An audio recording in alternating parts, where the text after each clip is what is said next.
feliz de estar aqui na casa do Senhor. Esse culto está sendo extraordinariamente abençoado por Deus. Se a gente parasse agora, eu vou dizer que eu estava muito satisfeita. Fazia tempo que eu não ouvia o Cleiton dar uma palavra. E que palavra, né? E aí vem o nosso pastor Jair, o pastor Paulo, o irmão que também deu uma palavra aqui. E que eu tenho certeza que não falou só comigo não, falou com mais gente aqui. No final da semana passada estava agendado para eu trazer a palavra, né? E Deus falou, não, vai não. Porque Deus sabia o quanto a gente precisava ouvir aquela palavra que o pastor Jailson trouxe. Eu sei que eu não fui a única também que foi abençoada naquela palavra, então eu louvo a Deus pela vida do pastor Jailson, porque eu nunca ouvi uma palavra como aquela, pastor. E ela foi diretamente para o nosso coração. Eu sei que ela respondeu assim tanta coisa para tanta gente. Que Deus continue abençoando a sua vida. Foi um culto abençoado como está sendo hoje, irmãos. Está gostoso, está diferente, né? Não dá vontade de ir embora mais. E eu queria que o irmão ali continuasse a palavra para eu não ter que subir aqui e pregar. Porque foi tenso, irmãos. O culto inteiro está sendo uma bênção e a responsabilidade agora aumentou. E se o irmão tivesse continuado, eu tinha agradecido a Deus ainda mais pela tua vida, irmão. Mas eu quero ler com vocês em Marcos 2, do versículo 1 ao versículo 12. Na sexta-feira foi o culto do amigo, né? Infelizmente, eu não estava aqui em Itabaú, eu não pude vir, mas eu sei que foi uma bênção. E essa palavra que o Senhor me deu é sobre amigo, né? Então eu sei que o que ele falou na sexta, irmãos, ele falou na sexta, mas hoje ele tem mais um pouquinho para falar para mim e para você. Marcos 2.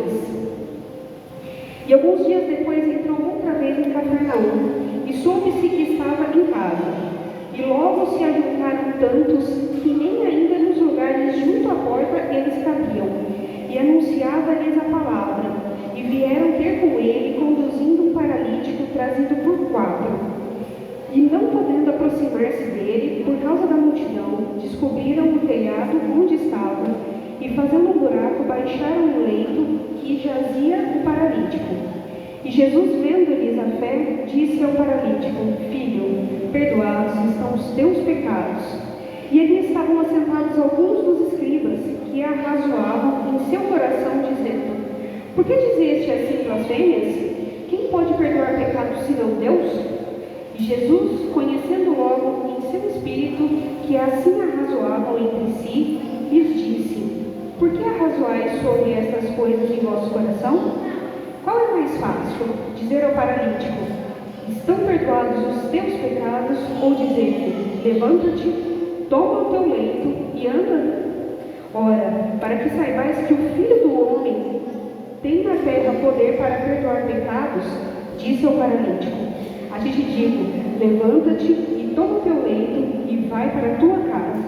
E levantou-se e, tomando logo o leito, saiu em presença de todos, de sorte que todos se admiraram e glorificaram a Deus, dizendo: Nunca tal vimos.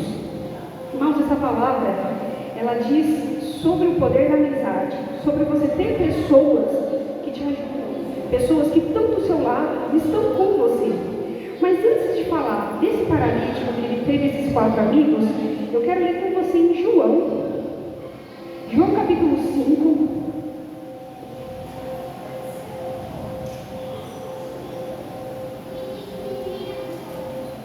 João capítulo 5 e alguns versículos aqui, que ele fala da cura do paralítico do tanque de Betesda. Perceba que são 2 paralíticos. O primeiro, ele teve, o paralítico de Marcos, ele tinha uns amigos. Mas esse daqui, ele era o paralítico que ficava ali, esperando que quando as águas fossem movimentadas, alguém descesse com ele para que ele fosse curado. Então ele não tinha ninguém. Ele se arrastava ali todos os dias para tentar a sorte, né? Por quê? Naquela época não tinha cadeira de rodas.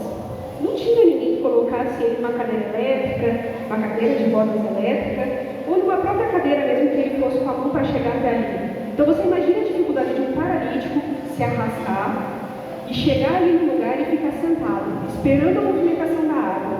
E toda vez que a água era movimentada, não tinha ninguém para que pegasse ele e colocasse dentro da água para que ele fosse curado. E a Bíblia fala aqui que ele já estava ali há 38 anos. Tem muita gente aqui na igreja que nem tem essa idade, irmãos. Agora você imagina estar ali há 38 anos sofrendo desse jeito. E eu sei que eu vou ter que falar, mas eu passei um pouquinho só dos 38. Não parece, é a hora dos irmãos falarem não mesmo. Amém? Glória a Deus. Passei um pouquinho, mas são 38 anos que ele estava ali sofrendo. E se ele tivesse alguém que toda vez que a água fosse agitada, colocasse ele, talvez a luta dele teria demorado bem menos. Talvez a luta dele tivesse sido 2 anos, 3 anos, até 35 anos, já faria diferença.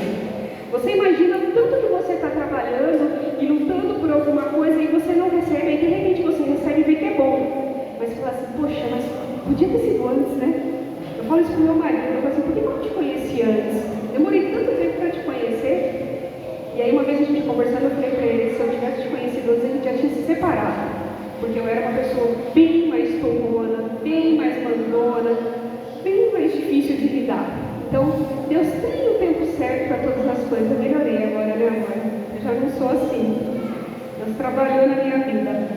E a gente às vezes não recebe e fala assim, por que eu não recebi antes? Porque não era o tempo para você receber. E esse